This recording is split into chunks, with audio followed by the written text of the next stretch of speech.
Pemirsa, menjadi penata rias tradisional Bali kian diminati para remaja dan ibu rumah tangga saat ini. Menjadi penata rias adalah peluang usaha yang cukup menjanjikan sejalan dengan meningkatnya kegiatan adat dan budaya di Bali yang mendorong masyarakat menggunakan busana dan tata rias tradisional. Kegiatan adat dan budaya di Bali, tata rias tradisional juga mengalami perkembangan. Bahkan remaja dan ibu rumah tangga semakin banyak belajar menekuni jasa tata rias tradisional Bali, mulai dari menekuni tata rias pengantin Bali Agung dan Madya, tata rias modifikasi.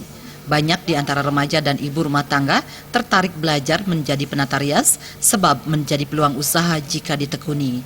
Seperti diungkapkan salah satu ibu rumah tangga Jeroni Wayan Swartini Narine. Di usianya 40 tahun ini, dirinya tak menyerah untuk belajar bisa menjadi tata rias yang handal. Di samping membantu mencari nafkah untuk keluarga, tidak dipungkiri itu kan, ya. Selain itu saya juga ingin melestarikan ajak Bali dengan berbusana payas pakem Bali.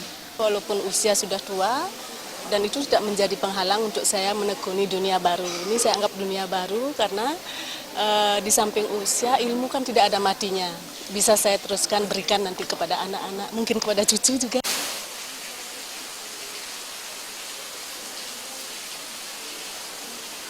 Pera Widya dan Gus Ngurah, Bali TV.